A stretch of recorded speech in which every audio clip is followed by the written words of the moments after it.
Hello and welcome, my name's Jessica Rose. In this video I'm going to talk around the topic of how to manage juggling your jewellery business and being a mum or a parent. So this question I get asked quite a bit on our Instagram is, how do you do it? How do you have a jewellery business or any business really, and also manage parenting? And I think the first thing I always say is that the struggle is real and I don't have it all figured out, and I don't think anyone does. And I think people that I've interviewed on the podcast say similar things, that there's often chaos involved. It often feels like there isn't much space for anything, but there are a few things that have really helped me that I like to share just for anyone going through a similar process, or perhaps anyone who's thinking about this in their future planning and would like to get some ideas and sort of tips. So the first thing, which is really obvious but is really important to mention, is that I have childcare.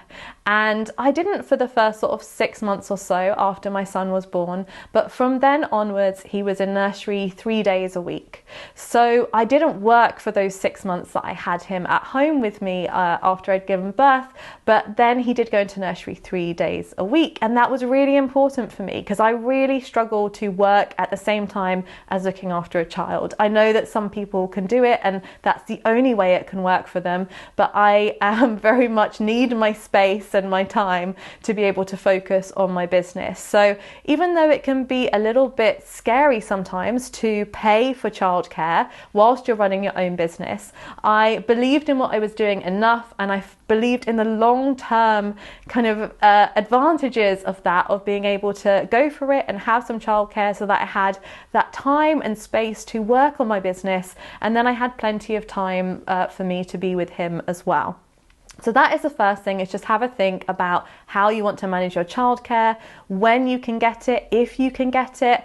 And I know for a lot of parents they can't have it for the first couple of years until they get sort of free hours, in which case it might be a case of stepping back a bit from the business and just doing little bits here and there. So it's a really personal choice, and it's working out how you like to work or how you can work, and also your relationship with childcare, when you can have it, if you can juggle it between two of you, if there's two parents around. But for me, I did have nursery and it was very important for me. The next thing I think is important is about pacing yourself. So if you know that you've got lots to get through, don't use every available moment to work, would be my bit of advice. It can be really tempting, especially if you've been with the kids all day and they've just gone to sleep and you've only got a few hours. And of course, if you're excited to work on your business and you have some time, go for it. But make sure you carve out some time in each day to just be calm or be with yourself, or have something that isn't work and isn't childcare. I know in the short term it's eating into your business time, but in the long term, you're really fueling yourself in a more appropriate way. You're less likely to get burnt out or feel exhausted, or feel, really like you can't cope anymore. And my experience of myself and also working with other mums in business is that it's better to do a gentle approach and gradually move forward than to sprint and burn out. And then we often have to take much longer time off, and potentially it can affect your mental health in a way where you develop depression and anxiety and things like that, which just are not worth it. So I would encourage you to have your working hours, have your time with your children, and if possible, carve out some time where you can have moments by yourself as well. If there is a period where you can't work, which happens a lot when you have children. I know with my little one, he actually had a broken leg for a period of 3 or 4 months, and he couldn't go to nursery, so I could not work. It just wasn't possible. I mean, I did tiny bits in the evening, and I think it's just accepting that that happens sometimes. Sometimes they're unwell. With COVID, there's all sorts of situations where we're put in that are out of our control. So it's really kind of having an attitude of being adaptable, being flexible, accepting what's going on and the things that we can't change, and of course being able to work on the areas that we can and just doing our best. Remembering that your best is always enough and nobody has it all figured out. It can be easy to look at Instagram and social media and think that other people are doing things better than you, but we all know that that's not really true. That's not the full story, and everyone has their own unique circumstances. So be really kind to yourself, take care of yourself, and do the best that you can in your situation.